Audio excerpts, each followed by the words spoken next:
आज हमारे साथ भारत के रक्षा मंत्री और वरिष्ठ भाजपा के नेता राजनाथ सिंह जी के साथ हम सफर कर रहे हैं, चुनावी सफर। और लखनऊ से हम मध्य प्रदेश जा रहे हैं और कल ही राजनाथ सिंह जी ने अपना नॉमिनेशन फाइल किया है। लखनऊ से तीसरी बार सांसद बनने के लिए राजनाथ सिंह जी वोट मांगे। राजनाथ सिंह जी शुक्रिया बहुत नेटवर्क 18 से बात करने के लिए। बहुत बहुत धन्यवाद। राजनाथ सिंह जी, मैं पहला सवाल पूछना चाहूंगा कि प्रधानमंत्री ने राहुल जोशी जी को CNN न्यूज 18 को एक लंबा इंटरव्यू दिया है 2 दिन पहले। उसमें कांग्रेस मैनिफेस्टो पे प्रधानमंत्री जी ने पूरा हमला बोला है। एक बात वो कह रहे हैं कि इस मैनिफेस्टो में मुस्लिम लीग की छाप है, माइनॉरिटीज के लिए कुछ प्रॉमिस किए गए हैं और पुराने वक्त में कांग्रेस ने मुस्लिम रिजर्वेशन लाने के लिए कई बार कोशिश भी की है। आप इसको कैसे देखते हैं? क्या ये बड़ा मुद्दा है इस इलेक्शन में? देखिए, मेरा तो यह मानना है कि जाति, पंथ और मजहब के आधार पर राजनीति नहीं की जानी चाहिए। राजनीति का आधार होना चाहिए इंसाफ और इंसानियत, जस्टिस एंड ह्यूमैनिटी। लेकिन कांग्रेस ने आज़ादी हासिल होने के बाद से ही लगातार, क्या मैं कहूं कि आज़ादी हासिल होने के पहले भी जब कांग्रेस पार्टी लड़ती रही है, बराबर इन लोगों ने जाति, पंथ और मजहब के आधार पर देश को बांटकर अपना निहित राजनीतिक स्वार्थ पूरा करने की कोशिश की है। इन लोगों को इससे बचना चाहिए।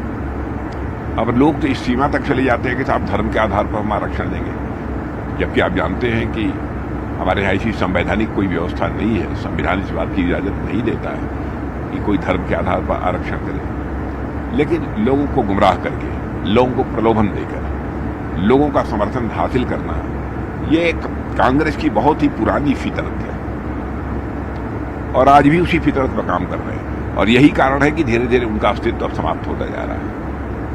मुझे लगता है कि पूज्य महात्मा गांधी ने जब आजादी हासिल हुई थी उसके बाद कहा था कि कांग्रेस को भंग कर देना चाहिए। बहुत सोच समझ कर उन्होंने कुछ कहा था महात्मा गांधी ने। लेकिन इन लोगों ने पूज्य बापू की बात को माना नहीं है और आज उनकी हालत यह हो गई है कि जनता ने ही फैसला कर दिया है कि जो पूज्य बापू ने कहा था कांग्रेस के संबंध में, कांग्रेस को समाप्त करने की, अब बापू की मुराद को कोई पूरा करेगा तब हम ही लोग पूरा करेंगे।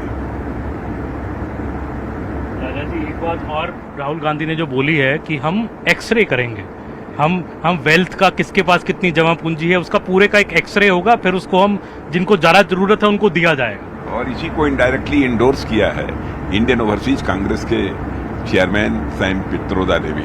उन्होंने कहा कांग्रेस में, ये अमेरिका में इस प्रकार का सिस्टम है कि 55% आपकी संपत्ति, यदि परिवार का कोई मुखिया यदि उसकी मृत्यु हो जाती है तो 55% यानी 55% है सरकार को चला जाएगा, 45% शेष बचेगा। मैं समझता हूं कि इससे तो एक जबरदस्त आर्थिक मंदी पैदा होगी और इस देश को आर्थिक संकट से गुजरना पड़ेगा। मेरा मानना यह, जब तक लोगों के अंदर ये इनिशिएटिव नहीं होगा कि हमको यह हासिल करना है, इसलिए हमको इन्वेस्ट करना चाहिए, इसलिए हमको काम करना चाहिए, लोग काम क्यों करेंगे?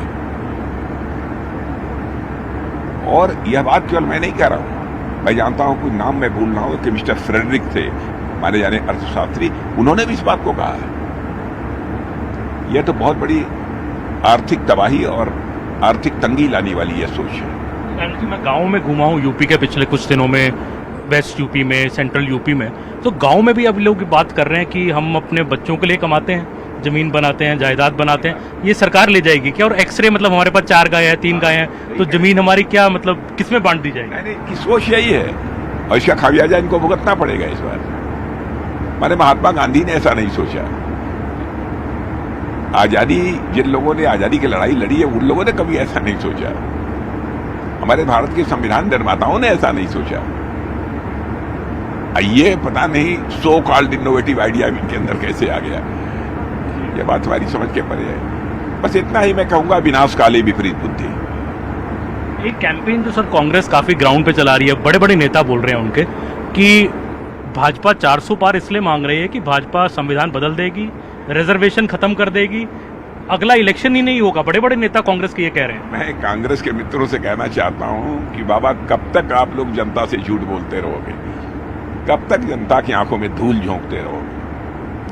भारतीय जनता पार्टी पूरी तरह से इस बात के लिए कमिटेड है कि हम संविधान के बेसिक स्ट्रक्चर में कोई परिवर्तन नहीं करेंगे। बार बार कह चुके हैं हम लोग जो कहते हैं वो करते हैं। भारत की राजनीति में हमारी एक साख है, हमारी विश्वसनीयता है, हमारी क्रेडिबिलिटी है। हम उस पर किसी भी सूरत में प्रश्न चिन्ह नहीं लगने देंगे।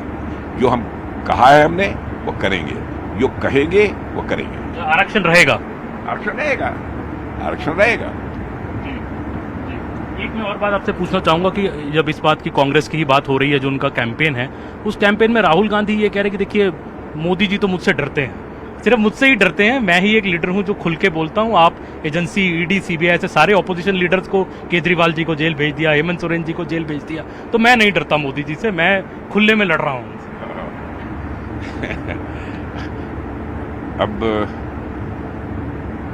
मोदी जी के कितना भयभीत होने वाले आदमी है तो देश जानता है। मैं क्या बताऊं उनके बारे में, एक शब्द है लेकिन इस शब्द का प्रयोग मैं उनके बारे में करना नहीं चाहता। और उससे थोड़ा सा एक बहुत ही रिफाइंड वर्ड है आत्मश्लाघा, या जिसको कहना कि अपने बारे में एक भ्रम, ये सब बना के लोग रखा है उन्होंने। और इसी कारण है कि कांग्रेस की दुर्गति होती जा रही है। उसके बावजूद मुझे समझ में नहीं आ रहा क्या कहें। मनमोहन सिंह जी का भी स्टेटमेंट जो 2006 और 2009 का है, आपने भी मेंशन किया, मोदी जी ने भी मेंशन किया है कि ये भी एक हिस्ट्री है कांग्रेस की, ये चाह रहे हैं कि मुस्लिम्स को पहला राइट मिले रिसोर्सेज पे। आपको लगता है ऐसी सोच रही है कांग्रेस में और अभी भी है? नहीं, सबको समान अधिकार मिलना चाहिए था, हमारी सीधी सोच है। और धर्म के आधार पर आरक्षण की व्यवस्था हमारे भारत के संविधान में नहीं है। कैसे करेंगे हम? आप ये कह रहे हो संविधान में नहीं बदलना है, संविधान नहीं बदलना चाहिए, और आप दूसरी तरफ मुस्लिम समाज के लोगों को गुमराह कर रहे हो। धर्म के आधार पर हम आपको आरक्षण देंगे, धर्म के आधार पर हम आपको प्रायोरिटीज देंगे। कैसे संभव है? कैसे करोगे? आपका नारा रहा है अब की बार 400 पार, भाजपा का नारा है, पर कांग्रेस अब कह रही है नारा अब बीच भी नहीं बोल रही है कई दिनों से, क्योंकि वोटर टर्नआउट कम हो गया पहले 2 फेज में, तो बीजेपी घबरा गई है। घबराए तो वो लोग हैं। अब देखिए रायबरेली बेटी से क्या होता है, अभी कुछ नहीं कह नहीं सकता, लेकिन मुझे लगता है शायद वो लोग हिम्मत न कर पाए। मुझे लगता है हिम्मत न कर पाए। घबराया कौन है, कुछ साफ हो जाएगा कुछ समय के बाद। पर सर वोटर टर्नआउट तो कम हुआ है, क्या ऐसा तो नहीं है कि कोई वोटर टर्नआउट कम हुआ है? सच्चाई यह है कि कांग्रेस से जिन लोगों की अपेक्षा थी, अब लोगों ने मान लिया है कि कांग्रेस अब अस्तित्व अपना खो चुकी है, या अस्तित्व समाप्त होने के कगार पर है कांग्रेस का। उनके वोटर सब कम निकले हैं इस बार वोट देने के लिए, और हमारे मतदाताओं में उत्साह है, उमंग है। वो जानते हैं कि मोदी जी के नेतृत्व में भारत की अंतर्राष्ट्रीय जगत में प्रतिष्ठा बढ़ी है, दुनिया में भारत का कद ऊंचा हुआ है, देश की अर्थव्यवस्था भी काफी मजबूत हुई है। सबसे तेजी, बहुत सारे बड़े देशों में सबसे तेजी से आगे बढ़ने वाली अर्थव्यवस्था भी कहीं की है तो भारत की है। और इंटरनेशनल मॉनेटरी फंड ने भी भारत की अर्थव्यवस्था की सराहना की है। जिस तेजी से प्रगति हमारी हो रही है आर्थिक क्षेत्र में, पूरी उसकी प्रशंसा की है। मोदी ही बड़ा फैक्टर लग रहा है सर इलेक्शन में। आप मोदी जी के चेहरे पे इस इलेक्शन में मैं देख रहा हूँ, ये 19 में और 14 में भी इतनी बात नहीं थी, आप तो अध्यक्ष भी थे 14 में जब इलेक्शन हुआ। इस बार बीजेपी बिल्कुल मोदी जी के चेहरे पे, मोदी की गारंटी। बिल्कुल मोदी जी के चेहरे पर चुनाव लड़ना है, ये कहने में मुझे कोई हर्ज नहीं, ये सच्चाई भी है, क्योंकि उन्होंने 10 सालों में करके दिखाया है। जो कहा था सब किया, और जो कहा था वही नहीं किया बल्कि उससे अधिक किया। तो स्वाभाविक है कि उन्होंने एक अपनी विश्वसनीयता कायम की है, उनके कार्यकाल का एक शानदार ट्रैक रिकॉर्ड है, तो हम उसकी चर्चा करेंगे। उस आधार पर हम लोगों से वोट देने की अपील भी करेंगे। मैं आखिरी सवाल कुछ यूपी पे पूछना चाहूंगा, क्योंकि आप यूपी से मुख्यमंत्री भी रहे हैं पहले, और लखनऊ से आप 2 बार सांसद भी हैं। सर यूपी में क्या रहेगा? यूपी में आपने 73 सीटें जीती 14 में, 19 में अलायंस हुआ दूसरी तरफ, तो 64 पे आए, फिर 66 पे चले गए 2 बाईपोल जीत के। इस बार यूपी में क्या आप देख रहे हैं, क्या माहौल है और क्या सीटों की आपकी प्रेडिक्शन रही? लक्ष्य तो 80 सीटें जीतने का है उत्तर प्रदेश। कोशिश हमारी यही है। हो सकता है एक आध सीट कहीं किसी एक दो सीट कभी गड़बड़ हो सकती है, पहले से बेहतर परिणाम होगा, इतना मैं कह सकता हूँ। 73 का रिकॉर्ड बीजेपी तोड़ेगी इस बार। पक्का पक्का वो रिकॉर्ड टूटेगा, मैं आश्वस्त हूँ। एक परसेप्शन सर ये है कि क्योंकि राम टेम्पल भी, इसी राम मंदिर का मुद्दा भी आपने इस इलेक्शन में बीजेपी ने रखा, ये कहा कि देखिए हमने कहा तो हमने राम मंदिर बनाया। राम मंदिर ना अखिलेश यादव गए, ना राहुल गांधी गए, प्रियंका गांधी गए, गांधी परिवार से कोई नहीं गया। आपको लगता है लोगों में इस बात का भी रोष है कि जब बुलाया गया प्राण प्रतिष्ठान पे तो ना अखिलेश गए ना? बिल्कुल बिल्कुल इसकी चर्चा है, लोगों को नाराजगी भी है, और साथ ही साथ इन लोगों की बुद्धि पर जनता को तरस भी आ रहा है। क्या हो गया इन लोगों को, बुद्धि मारी गई है जिसे कहते हैं, गांव देहात में एक भाषा होती है कि इनकी मति मारी गई है, इनका दिमाग काम नहीं कर रहा है। दे आर मेंटली पैरालाइज्ड, जिसका मतलब ये होता है मति मारी गई, वो स्थिति हो गई है। तब कहा था कि बीजेपी का फंक्शन, आरएसएस का फंक्शन है तो हम नहीं जा रहे हैं, और तो प्राण प्रतिष्ठान हुए भी कई महीने हो गए। आरएसएस का फंक्शन नहीं था, कुछ राजनीतिक पार्टियों के लोग आए थे, लेकिन वही मैंने कहा ना कि कांग्रेस की हालत में तो मति मारी गई है। मैंने कांग्रेस पार्टी की बात में कह रहा हूँ कि दे आर मेंटली पैरालाइज्ड हालत में। एक सर जो प्रधानमंत्री ने कहा बिहार और महाराष्ट्र के बारे में एक सवाल मैं और पूछूंगा, क्योंकि बिहार में उन्होंने कहा हम 40 में 40 सीट इस बार जीतेंगे, महाराष्ट्र में भी अच्छा रहेगा, बट कुछ ये परसेप्शन है कि बीजेपी महाराष्ट्र और बिहार में खुद तो स्ट्रांग है, पर आपकी एलाई जो है वो शायद इतने स्ट्रांग नहीं है, चाहे नीतीश कुमार हो, चाहे एकनाथ शिंदे हो, या अजीत पवार जी हो। ऐसी कोई चिंता बीजेपी में? देखिए, इस बार ये सब सारा नहीं देख रहे हैं लोग, ये देख रहे हैं कि मोदी जी को पुनः तीसरी बार भारत का प्रधानमंत्री बनाना है और पहले से ज्यादा ताकतवर बनाना है। इस सोच के आधार पर मतदान हो रहा है। इसलिए यदि कहीं पर किसी हमारे एलाइज की थोड़ी बहुत ड्रॉबैक्स भी होंगी, उनको लेकर थोड़ी बहुत किसी मुद्दे को लेकर नाराजगी भी होगी, लोग उसको दरकिनार करेंगे और मोदी जी को तीसरी बार भारत का प्रधानमंत्री बनाना है, इस सोच के आधार पर लोग मतदान करेंगे, ऐसा मेरा विश्वास है। आखिरी सवाल सर लखनऊ से, क्योंकि आप सांसद, मैं लखनऊ को एक सवाल पूछना चाहूँगा। 1991 से अटल बिहारी वाजपेयी जी ने सीट जीती इतनी बार, फिर आप 2 बार सांसद, लालजी टंडन जी रहे। तो कल मैं लखनऊ में घूमा तो कई मुस्लिम वोटर्स ने भी मुझे कहा कि हम राजनाथ सिंह जी को वोट डालते हैं, क्योंकि वो कभी कोई विवादित बयान नहीं देते और हमें अपने लगते हैं।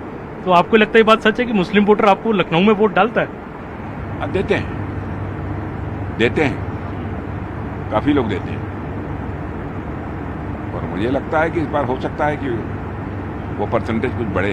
अच्छा, लखनऊ की जीत को लेकर तो कोई कल आपने देखा होगा जो हमारा नामांकन का जो प्रोसेसन था,